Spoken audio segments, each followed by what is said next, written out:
Hello दोस्तों, मैं राहुल गरुड़ हाजिर हूँ नया वीडियो लेके of the topic wave optics. आज की वीडियो में हम देखेंगे वेव फ्रंट और वेव नॉर्मल कैसे ड्रॉ करना है, कैसे होता है वेव फ्रंट और वेव नॉर्मल। तो वेव फ्रंट और वेव नॉर्मल क्या होता है इसी को हम डिटेल में देखेंगे। तो wave front is the locus of all the points which are equidistant from the source. Source से इक्विडिस्टेंट पे जो पॉइंट्स होते हैं उसको कहते हैं हम वेव फ्रंट, और उनको मिला के ही बन जाता है हमारा वेव फ्रंट। वेव नॉर्मल क्या होगा? Normal means perpendicular line. The perpendicular line which is drawn to the wave front is called as wave normal. तो चलिए दोस्तों शुरू करते हैं आज का वीडियो।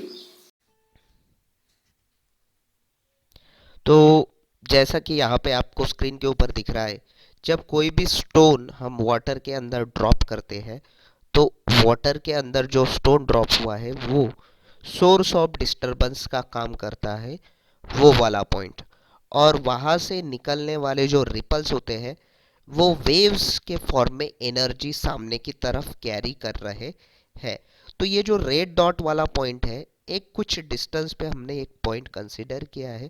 उस पॉइंट के ऊपर अगर आप सर्कुलर रेडियस देखोगे तो सारे पार्टिकल्स या तो क्रेस्ट में रहेंगे या ट्रप में रहेंगे, मतलब या तो बॉटम सेक्शन में रहेंगे वाटर के या फिर अपवर्ड सेक्शन में रहेंगे। वैसे ही अगर आप कंसीडर करोगे तो यहाँ पे देखो एन नंबर ऑफ सर्कल्स ऐसे क्रिएट हुए हैं around that point where the disturbance was created. तो ये जो सर्कुलर सेक्शंस होते हैं उन्हीं को हम कहते हैं सर्कुलर वेव फ्रंट्स। और वेव फ्रंट जो होता है ऐसे सामने की तरफ हमेशा मूव करते रहता है। तो ये जो सामने की तरफ मूव कर रहा है वो जो डायरेक्शन रहेगी that is direction of propagation of wave, और उसी डायरेक्शन में हम कंसीडर करते हैं wave normal, the direction which is perpendicular to the wave front. अब ये सर्कुलर वेव फ्रंट है, आपको सामने दिख रहा है जो आगे की तरफ बढ़ रहा है, तो उसको नॉर्मल जो है रेडियस रहेगी, that's why all the wave normals are along the radius.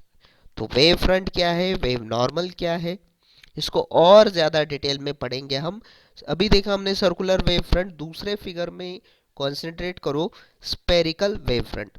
अगर ओरिजिन के ऊपर एक्स वाई जेड एक्सिस के कोई सोर्स है तो वहाँ से जो निकलने वाले रेज है वो तीनों डायरेक्शन में निकल रहे होंगे, तो वहाँ से वेव फ्रंट तीनों डायरेक्शन में निकलेगा और वेव नॉर्मल भी तीनों डायरेक्शन में हमें मिलेगा।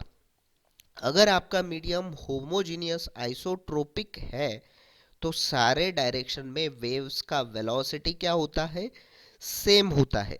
तो हमने यहाँ पे फिर से एक दूसरा पॉइंट सोर्स कंसीडर किया है। तो उस पॉइंट सोर्स से निकलने वाले रेज देखो आपको अलग अलग तरीके के स्पेरिकल वेव फ्रंट्स दे रहा है।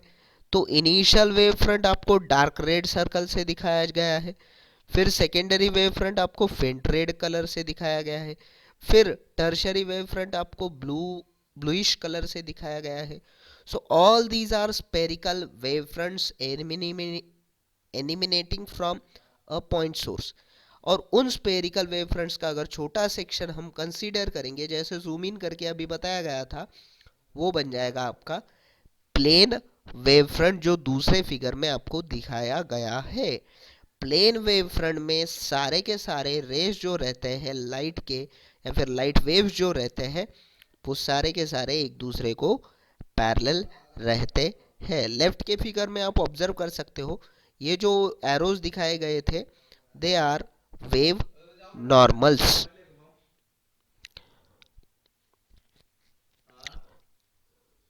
तो दो टाइप के वेव फ्रंट अभी हमने देखे हैं, spherical wave front, plane wave front. Spherical wave front sphere के फॉर्म में आगे बढ़ता है, plane wave front plane lamina के फॉर्म में आगे बढ़ता रहता है। Shape and location at time t equal to 0 is known as the initial source of wave front. ठीक है, तो दूसरे वेव फ्रंट का लोकेशन कैसे फाइंड आउट करेंगे, इसके लिए हाइजेंस ने 3 पोस्टुलेट्स आपको बताए थे। वो 3 पोस्टुलेट आपके सामने है। Each point of a wave front is a source of secondary disturbance and generate spherical secondary wavelets which spread out in all the direction with the speed of wave in the medium. Second postulate क्या बोला उन्हें, if a tangential surface common to all these secondary spherical wavefronts is drawn, then it gives the new position of the wavefront at a later instant. This surface envelops a secondary wavefront. अभी उन्हीं postulates को हम consider करके यहाँ पे देखो हम secondary wavefront कैसे ड्रॉ करना होता है वो देखेंगे। तो उसने क्या बोला है कि इनिशियल वेवफ्रंट पे जो कुछ भी सारे पॉइंट्स हैं they act as a secondary source of light. तो ए से बी तक जाने वाली ये जो इनिशियल वेवफ्रंट वाली लाइन है, this is initial wavefront A B. इसके ऊपर हमने 5-6 पॉइंट्स कंसिडर किए हैं। उन पॉइंट्स से जो वो जो पॉइंट्स है वो सेकेंडरी सोर्स का काम कर रहे हैं लाइट का, और वो सेकेंडरी सोर्स जो वेव फ्रंट जनरेट करेगा वो स्पीयर्स के फॉर्म में आपको दिखाया गया है। After time T it will travel distance we T, जो आपको यहाँ पे दिखाया गया है। अभी ये वी टी डिस्टेंस जो ट्रैवल किया है वहाँ पे उसका वो स्पेरिकल वेव फ्रंट बन जाएगा, और उन टेंजेंट्स को अगर हमने ज्वाइन कर दिया तो आपको सेकेंडरी वेव फ्रंट मिल जाएगा ए डैश बी डैश। समझ में आया? फिर से हम देखेंगे, ये जो इनिशियल ए से बी तक के पॉइंट्स थे वहां से निकलने वाले रेज सामने की तरफ निकल रहे थे, उनका स्पेरिकल वेव फ्रंट क्रिएट हुआ था। ठीक है, तो उस स्पेरिकल वेव फ्रंट को हमने जो टेंजेंट ड्रॉ किया था वो बन गया था आपका सामने की तरफ सेकेंडरी वेव फ्रंट।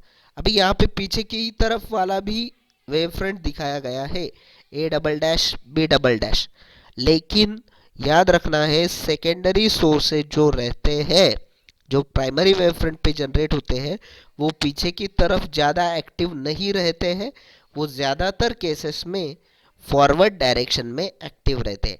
मतलब ray of light always goes in forward directions. That's why A double dash B double dash वाला वेव फ्रंट क्रिएट ही नहीं होगा, सामने का वेव फ्रंट क्रिएट होगा, that is A dash B dash. अभी हम देखेंगे कि प्लेन वेव फ्रंट से हम सेकेंडरी वेव फ्रंट कैसे ड्रॉ करेंगे। जैसे यहाँ पे दिखाया गया है A B is a primary wave front, उसके ऊपर हमने ये 4 पॉइंट्स कंसीडर किए हैं at time t equal to 0। अभी टी सेकेंड्स के बाद वहां से निकलने वाले वेव फ्रंट्स ऐसे स्पेरिकल वेव्स जनरेट करेंगे। तो ये टी टाइम के बाद वी टी रेडियस वाला स्पेरिकल वेव फ्रंट हर सोर्स क्रिएट करेगा। उन सबको अगर हमने टेंजेंट ड्रॉ कर लिया तो वो बन जाएगा आपका सेकेंडरी वेव फ्रंट। अभी हम देखेंगे अलग अलग ऑब्जेक्ट्स में से जब लाइट पास होती है तो उसके वेव फ्रंट का शेप कैसे बन जाता है। जैसे यहाँ पे दिखाया गया है A B wave front is incident on to a prism, और प्रिज्म पे इंसिडेंट होने के बाद उसका पहले फेज पे रिफ्रैक्शन हुआ है, फिर से दूसरे फेज पे रिफ्रैक्शन हुआ है। After complete refraction through the prism we are getting this inclined wave front A dash B dash. ठीक है, तो प्रिज्म से जाने के बाद लाइट वेव जो है या फिर वेव फ्रंट का शेप जो है ऐसे इंक्लाइंड हो जाता है। डायग्राम को पॉज करके ड्रॉ कर लेना है। अगर कॉन्वेक्स लेंस में से प्लेन वेव फ्रंट पास कर रहा है तो आगे जाके उसका शेप क्या हो जाएगा, तो आगे जाके उसका शेप ऐसे कॉन्वर्ज होके फोकस के अंदर खत्म हो जाएगा। वही वेव फ्रंट अगर कॉनकेव वेव से पास कर रहा है प्लेन वेव फ्रंट, तो आगे जाने के बाद उस वेव फ्रंट का विड्थ जो है इंक्रीज हो जाएगा और वो अपीयर करेगा कि फोकस से आया था। अगर वो कॉनकेव मिरर के ऊपर इंसिडेंट हुआ है तो कॉनकेव मिरर कॉन्वर्जिंग का काम करता है, तो वो जो रेज रहेंगे कॉन्वर्ज हो जाएंगे, इसीलिए वेव फ्रंट जो है वो भी कॉन्वर्ज हो जाएगा फ्रॉम कॉनकेव मिरर। आगे देखेंगे हम कॉन्वेक्स लेंस से जब रेज पास होते हैं तो क्या होता है, वो एक पॉइंट पे कॉन्वर्ज होते हैं, इसीलिए उसमें से जाने वाला वेव फ्रंट भी कॉन्वर्ज हो जाएगा।